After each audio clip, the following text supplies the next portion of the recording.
Hundreds of people are starting to disappear from all your mainstream social media websites, from Facebook to Instagram to Twitter to YouTube to even Google, who is known to, well, blacklist certain websites by shoving them down the feed and making them impossible to see. Bottom line, if you support anything on the Republican right, then you are immediately removed. Now, a lot of you are already well aware that this is happening, but what I want to do in today's report is show you the latest victims. Not only that, but reveal to you who is likely next and who is behind it. And you might be surprised because it's not just big tech organizations. No, they have a lot of partners and friends pushing it and doing it for them behind the scenes. Now, before I get into the report, I just want to give a quick shout out to hidewithlisa.com. Again, if you don't have a VPN, I beg you to please get one. I use Virtual Shield because I know they throw everything away within 24 hours. Free ones do not do that. So get on a VPN to protect your safety over the internet. Check it out at hidewithlisa.com. All right, back to the report. So let's start first with the latest victims and disappearances on YouTube. Take a look at this article on Infowars.com. YouTube bans James Alsop and tons of other right-wingers in the latest censorship purge. Now, the article goes on to state who was included in the purge, and that is James Alsop, Dare Radio, American Identity Movement, TRS Radio, Michael Hoffman, Way of the Road, and Brittany Salner.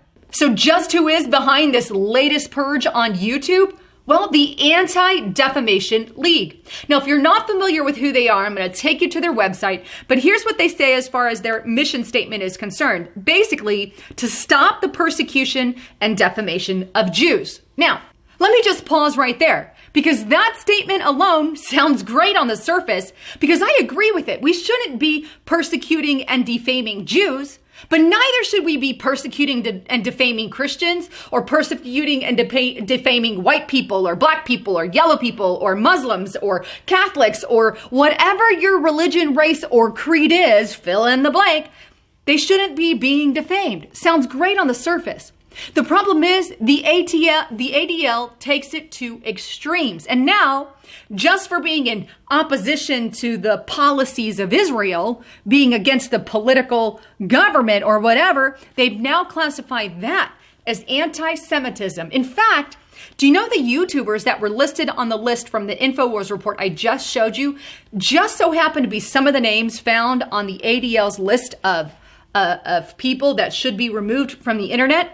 Take a look at this article on the ADL. Now, this is an archived file, which means I'm not sure if the original is still up, but it says, despite YouTube policy update, anti-Semitic white supremacist channels remains. Now, again, if you scroll through that list, they've got about 30 people listed on that list. And of those 30 people, I think 4 or 5 of them have been removed recently. And this is an article that was written by the ADL on, I believe, August 19th of 2019. Who is really behind it? Well, in that particular case, the ADL. Now, as far as the channels are concerned, I'm not very familiar with any of those channels that were listed on the ADL site. I don't know James Alsop, Dare Radio, American Identity, TRS, Michael Hoffman, and the others. I haven't watched them. I don't know.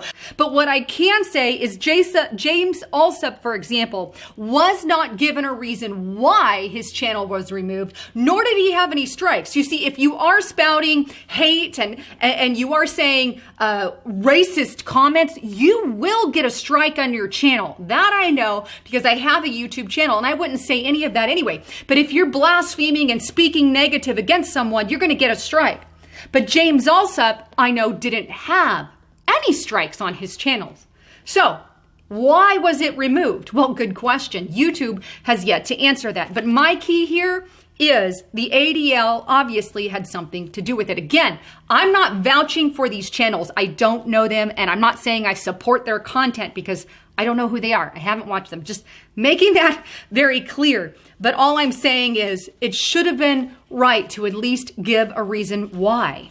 right? Especially if there were no strikes on the channel. Not only that, it's not just the ADL. You see, the Southern Poverty Law Center has a hit out on YouTubers also. As you are already now well aware, InfoWars, who was targeted by the Southern Poverty Law Center, has been removed from YouTube. But you know who else the Southern Poverty Law Center calls a criminal? How about David Barton? Now, if you're not familiar with David Barton, he is simply an American historian who talks about Christianity being the foundations and principles of America. I've watched his whole starter series, and basically he's on the list because he called America a Christian nation. How is that in any way extremist views? Or how about Ron Paul and Ron Paul Institute? Anything linked to Ron Paul, they're calling also extremist content. You see, they're a far left radical organization labeling those on the right. And Southern Poverty Law Center is the one calling many shots on Facebook and Twitter and Instagram and other organizations. And there they are, pulling the strings. But guess what? It's not just them.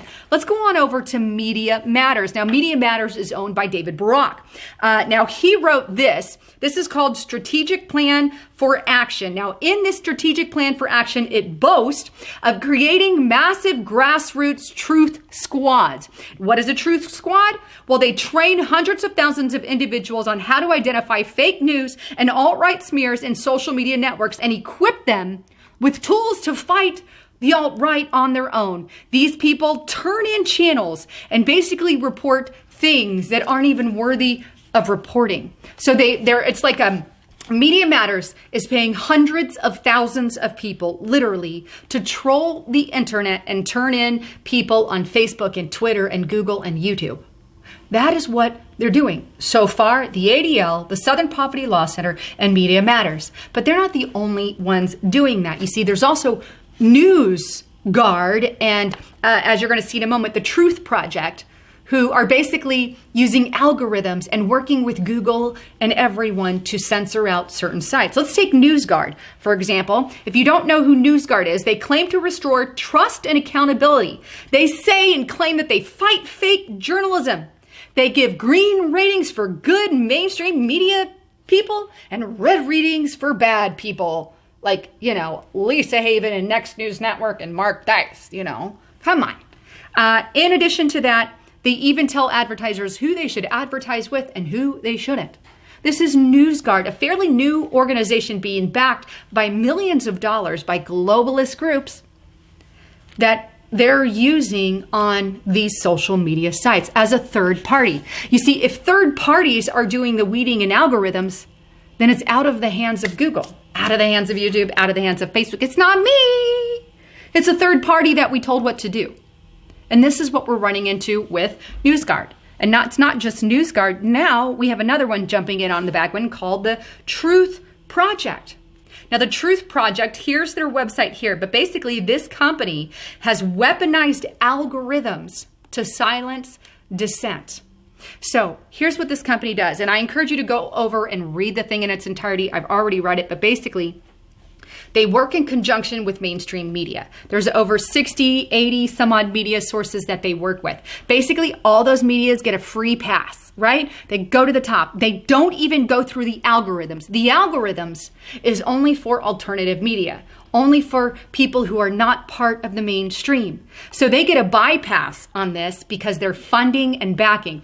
And the Truth Project is funded by Google. It's funded by mainstream media. It's funded by a conglomerate of leftist organizations. And they're using this to target channels, basically to suppress truth. This is what happens every time truth is suppressed. You want to know what's coming? Well, more suppression. And let me show you this article on Infowars.com because I think it's important. Ron Paul, who are the real extremists?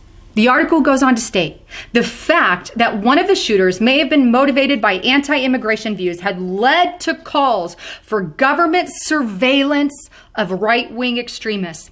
There are talks of developing computer programs to search social media and identify those whose extreme views supposedly make them likely to commit violence. There are also calls for legislation giving the government new power to prevent domestic terrorism. There are proposals targeting individuals based on their political beliefs, no matter how noxious they are are a step towards criminalizing those beliefs. If the government gains new powers to treat those who abhorrent beliefs as potential criminals, it would not be long before those powers are used against anyone who challenges the welfare warfare status quo. The current use of right-wing extremism as a justification for expanding the surveillance state is the mirror image of the use of Islamo-fascism to justify the post-9/11 infringement on civil liberties. This is why it is distressing to see progressive and Muslim advocacy groups pushing for new federal authority to crack down on domestic terrorism, just as it was disappointing when so many conservatives who opposed Bill Clinton's attempt to expand the surveillance state endorsed the exact same proposal when they were included in the Patriot Act. Ron Paul is right. 100%. Anyhow, please share this with everyone you know. If you like what you heard, give it a thumbs up. And thanks again for tuning into my channel. I'm Lisa Haven, signing out.